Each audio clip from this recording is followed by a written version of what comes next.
Salut à tous les amis, aujourd'hui vous êtes beaucoup à me demander une réaction sur la première défaite de Tony Yoka, qui malheureusement s'est incliné face à Martin Bacolé, qui a fait une super prestation, tout du moins à moi il m'a vraiment impressionné par sa décontraction, son intelligence de combat et surtout qu'il a su être décisif et incisif au bon moment. Euh, Par contre, Tony Yoka, je l'ai trouvé vraiment beaucoup de cœur et qu'il est allé vraiment dans ses derniers retranchements pour essayer de nous livrer une opposition de qualité. C'était un très beau combat, très engagé. Et rien que pour ça, je pense qu'il faut le respecter. Les amis, n'hésitez pas à vous abonner à la chaîne. N'hésitez pas à nous donner de la force. N'hésitez pas dans les commentaires à me suggérer des sujets en particulier que vous voulez que j'aborde sur l'endocrinologie, la préparation physique, la diététique adaptée au sport de combat et pas que. Et donc, n'hésitez pas à me donner des idées pour les prochains sujets des futures vidéos.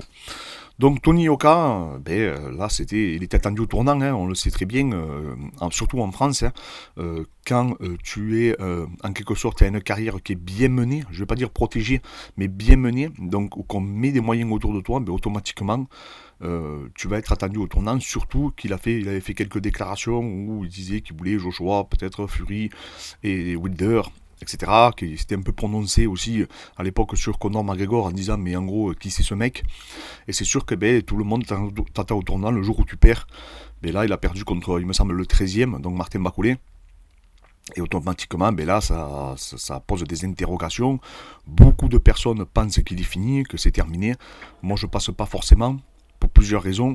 La première, c'est la catégorie poids lourd, et il n'y a pas une ribambelle d'athlètes dans cette catégorie, hein, un peu comme dans le MMA. Donc au bout d'un moment, pour trouver des oppositions de qualité, c'est assez difficile. Et Tony Yoka, quand même, un palmarès, il a été champion olympique, champion du monde amateur. Donc rien que ça peut être vendeur. Mais effectivement, c'est sûr que là, je pense que ça va quand même ralentir un petit peu sa carrière, quoi qu'on en dise.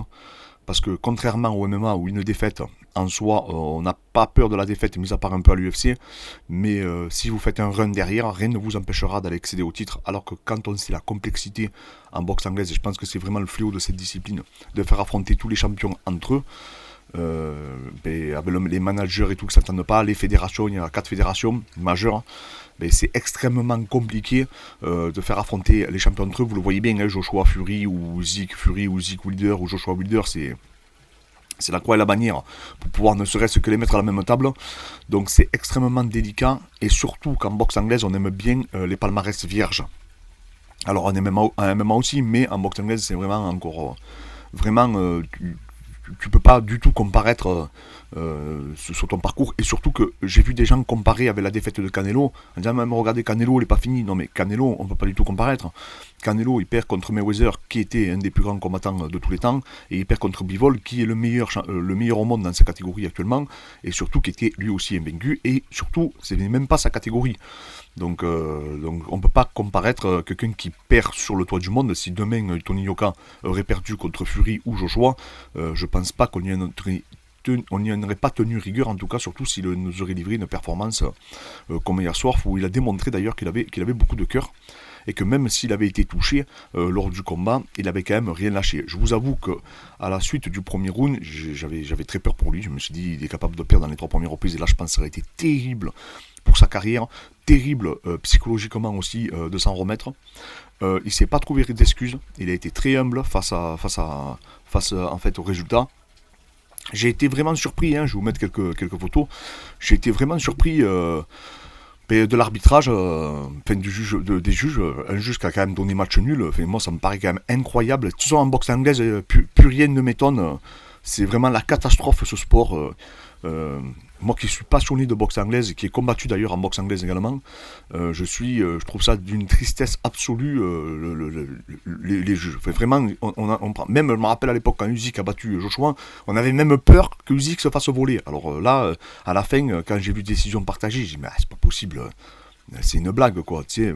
Alors moi j'avais 4 points d'avance pour Bacolé sur mon pointage, mais je vois pas comment on peut mettre un match nul. Sincèrement, surtout qu'il était beaucoup plus incisif, comme je dis, et du coup décisif. En plus de ça, j'ai trouvé qu'il y avait véritablement une différence de puissance. Alors, il me semble qu'il y avait plus de 15 kilos d'écart parce que Tony Yoka était pesé à 105 kg. Là, on voit la différence de gabarit. Vous étiez beaucoup de personnes à me questionner sur le sujet. Alors oui, ça lui a donné de la mobilité. Oui, ça, effectivement, au niveau de l'endurance fondamentale, c'est quand même un plus, hein, d'arriver plus léger que son adversaire. Mais là, on s'est rendu compte vraiment de la différence de puissance entre les deux. Chaque fois que Bacolé frappait, Tony Yoka reculait, accusait le coup, même quand c'était dans les gants, alors que l'autre, il tapait sur un mur.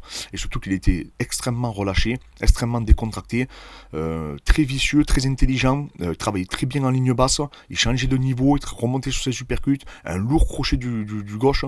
Non, vraiment un adversaire redoutable, ce Bacolé. On voit que c'est un des sparring de Tyson Fury, hein, pour ceux qui ne le seraient pas. Et là, j'ai vu ce matin sur BoxRec qu'il était 11e.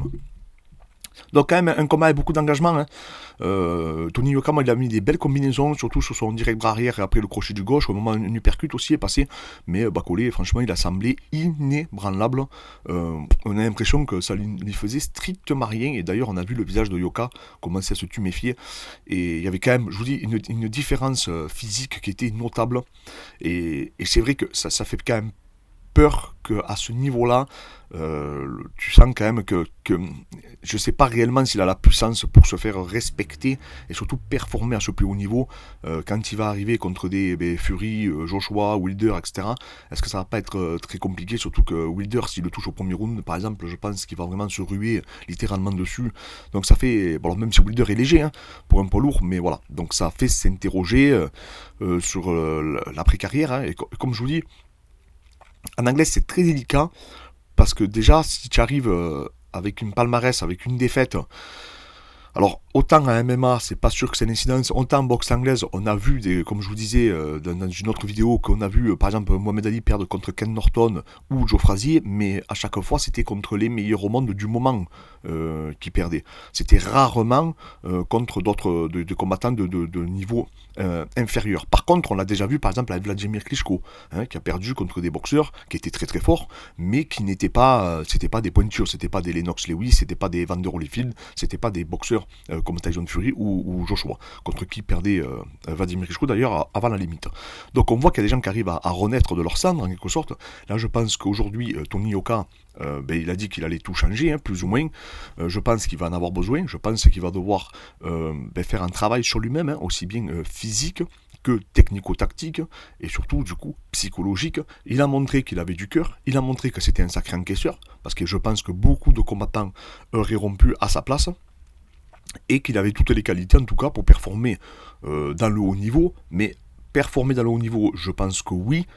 Après, atteindre le très très haut niveau et devenir champion du monde, c'est encore une autre question, parce que sachez qu'il y a même des fois un fossé entre le top 10 et le champion, et on peut le voir aussi à l'UFC, hein, si on fait le parallèle, le 9e du classement, des fois il y a un monde qui le sépare carrément du champion, et en anglaise c'est d'autant plus vrai. Donc c'est-à-dire que le 8e sur le classement, il a très peu de chances des fois, ne serait-ce que d'affronter un jour le champion en titre. Je vous dis, c'est extrêmement complexe de se faire sa place, hein, d'avoir un cheminement assez intéressant en boxe anglaise. Je vous dis, on aime bien les palmarès vierges jusqu'au titre, et après, à partir du moment où vous avez fait un championnat du monde, c'est un peu moins grave, on va dire, de perdre. Et encore qu'après, c'est difficile de retrouver sa chance par la suite.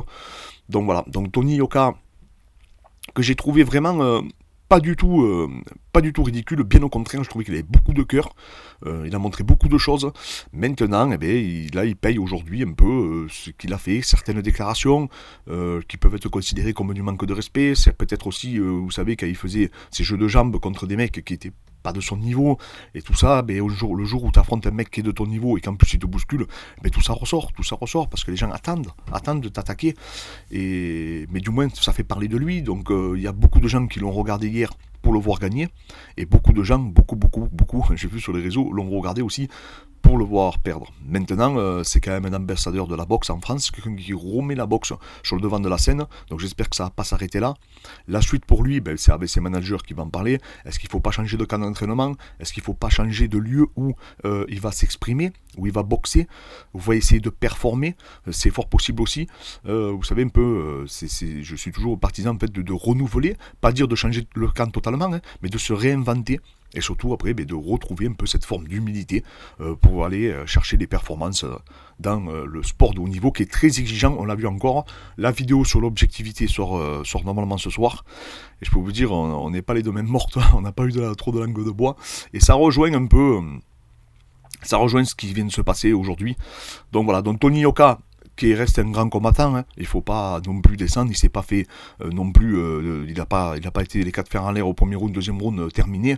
Non, il a quand même donné de l'opposition, il a fait avec les armes qu'il pouvait, il a affronté un très très bon Martin Bacolé. Est-ce que c'est Tony Yoka qui a mal combattu? Je pense pas. Je pense que Martin était tout simplement plus fort. Et il a prouvé en tout cas ce soir. Donc les amis, n'hésitez pas, pour ceux qui veulent qu'on les accompagne sur la préparation physique, je le rappelle, c'est sur Instagram que ça se passe, vous nous contactez pour les analyses morpho-anatomiques spécifiques à vos disciplines. N'oubliez pas le code Nutrimuscle que je vous mettrai pour avoir 10% sur les compléments alimentaires.